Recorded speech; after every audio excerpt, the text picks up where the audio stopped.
Good morning, everybody. This morning we are going to spend a little bit of time talking about the late, great Sid Eudy, who you may know as Sid Viscious, Sid Justice, Sycho Sid, or even Lord Humongous. What a legend, man. This came totally out of the blue, and it hit like a ton of bricks, frankly. Yeah. Sid Eudy passed away. We got the news yesterday at 63 years old. Former WCW champion, former WWE champion if you're looking for accolades. But the news was shared by his son, Gunnar Eudy, on Facebook. I'll read the post word for word, and then we'll talk a little bit about the man. As old dudes, we can, we lived through this guy's prime and got a lot of fond memories to share and stuff. In memory of my father, Sid Eudy, dear family and friends, I'm deeply saddened to share that my father, Sid Eudy, has passed away after battling cancer for several years. He was a man of strength, kindness and love, and his presence will be greatly missed. We appreciate your thoughts and prayers as we grieve this loss. Details for a memorial service will be shared soon. Thank you for your support. Sincerely, Gunnar Eudy. So, first of all, I didn't know he was ill. No. And when this news dropped, it's always sucks really hard when somebody is taken away too early, right? Yeah. 63 years old, he's a father, he leaves his family behind. That's the thing I go to first when it comes to situations like this. Yeah. It's like, on a human level, it's a deeply sad situation. And I think that Sid's legacy in wrestling is super interesting. Like, I can't take credit for this take, but I saw someone tweet that Sid is the only place he could have existed is pro wrestling, right? As a performer. He was so uniquely wrestling in the electricity and what he conveyed on screen that he really was, in the late 80s when he came through, and then through WCW, and then WWE where he was like 3 or 4 times or whatever. Yeah. It was just the perfect time and place for the guy. A very unique performer. And we'll talk about the ways in which he was unique as we kind of continue here. But first and foremost, very, very sad. And our thoughts and best wishes go out to Sid's family, his friends, his loved ones, those who knew him. Just a horrible, horrible bit of news. But we got to do the legend justice. Too right, yeah, this is it. Obviously, we do these videos and people will communicate online as you share your Sid memories in the comments and all that sort of stuff. It's all with condolences and all with indeed the thoughts and prayers that the family have mentioned, but it will be done with love as well. And you will not just see us today. I know that for a fact. There was already things being shared on socials. The affection to Sid and to Sid's work and legacy runs very deep. I think there was a big period just after Sid's prime where pro wrestling in North America, at very least, maybe lost sight of the intangibles, or at least couldn't find many wrestlers with those intangibles because someone like a Sid set the bar so incredibly high. The things that can't be taught, the things that simply radiate off the performers themselves. And Sid was one of those guys, and that's not to discount some of the matches, like a guy that would probably rather be in there in a traditional work rate sense with somebody that could do the majority of the work, but he was certainly a man that could be, like, play his part. I don't want to use the phrase being carried, but do you know what I mean? Like, given his share of a match. Yeah, definitely. His role. He knew exactly what role to play and how to perform it to the fullest of his potential, as evidenced by the accolades that you mentioned. A former WWE and WCW World Champion, a man that could absolutely be trusted to carry the can, to carry the ball for an organisation. Again, based on his incredible look, his incredible charisma, his ability, even when he would get his own words mixed up, to deliver those words in such an incredible way that you bought them all the same. I had such treasured memories of him as a heel, bear in mind, calling Shawn Michaels a stupid little puke, and turning on Shawn and then getting so many cheers that they had to re-show a taped version of his attack with the booze piped in. The same thing happened in the 1992 Royal Rumble when he tipped Hulk Hogan, and when they replayed it, they had to flip the booze and the cheers because people just wanted to love Sid. He called Mean Gene Okerlund a fat, bald-headed little oaf, right? And it's like, well, that's the funniest line of WrestleMania. How am I supposed to be you against the delivery as well? He spat these words out. The loud, quiet that he could just flick on and off. We're live, pal, became so beloved that it now was like an affectionate part of wrestling lore, despite it being, ostensibly a botch. A force of nature when wrestling had its fair share of those as well. A Sid that comes around now, look at the guy. Of course, makes $1 million gazillion, but there was a lot of guys that could be accused of having the same gifts that Sid had in the late 80s, early in the 90s, the land of the giants in WWE, that sort of era of everybody being of a certain size and of a certain stature. But there was a reason why Sid took it way beyond that, took it to the next level time and time again over periods, over like almost like sort of a full decade. And I don't want to say solidly a decade in the industry, because that man walked when he didn't feel like, no pun intended, justice was being done. Jokes were made about Sid going off and playing softball, but fair play to the guy. He wasn't going to take nonsense off promoters. He knew his worth, he knew his value, he knew how he wanted to spend his life and get his work-life balance in order. And what happened? The promoters called, because Sid was worth the money. This is it, like, Sid, you talk about intangible qualities there earlier on. Sid, when Sid was on your screen, you could not look away, right? You could not take your eyes off of that screen because something chaotic was going to happen. Either he was going to come down and hit the best powerbomb you've ever seen. Like, he didn't invent the powerbomb, but he certainly made it really cool in American wrestling. Chokeslam was awesome as well. Obviously, he was a gigantic guy and, you know, filled the screen with just his sheer physical and kind of weirdly charismatic presence. Conveyed intensity in a way that very few people have ever done. The wide-eyed look and the shouting, yelling promos, which is my favorite brand of wrestling promo.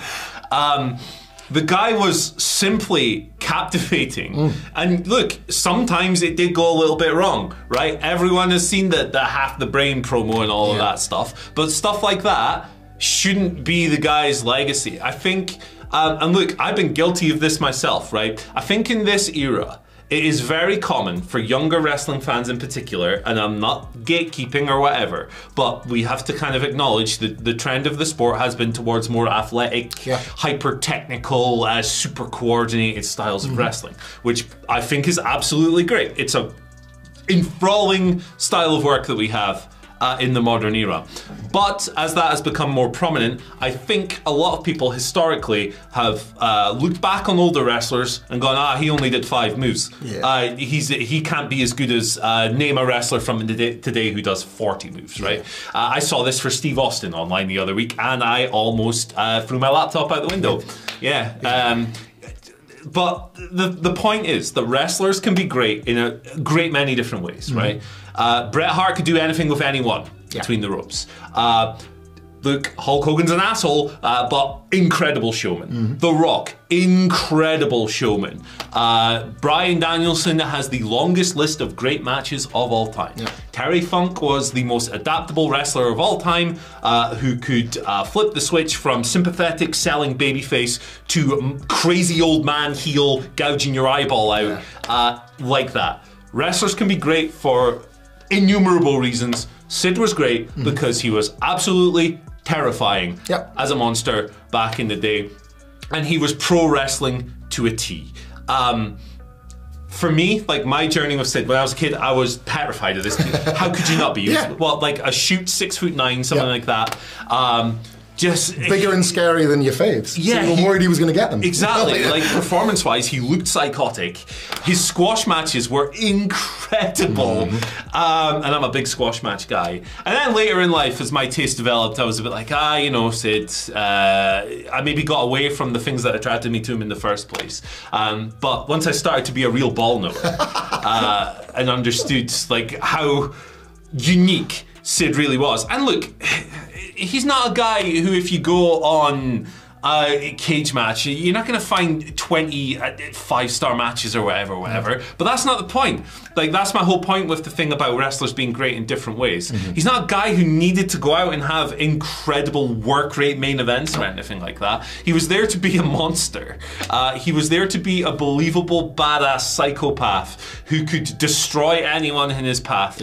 He did that to a T. Relatively short mainstream career, 10, 15 years or so compared to some. I think his last match was in WWE was like one of those Heath Slater things, wasn't it? When he came back, and I popped like hell. That was brilliant. Well, he's got one of the best themes of all time as well. The Sycho Sid theme is just magic. Is it Survivor Series '96 the entrance as well? Yeah, it's the first. So it's when he wins the world title from Shawn Michaels and was brought in. There was kind of like friends that had fallen apart on screen, and then he was supposed to be cast as the heel. He attacks Jose Jose Lothario in the match. But New York is just in love with him. They are rabid for Sid in Madison Square Garden of all places. It's the first time you get the Sid pyro that drops down. Jim Ross says, suddenly I'm dominant. It comes to like, it defined his WWE title run really, because it made him look and feel main event in the most famous arena to kind of roll that out as well.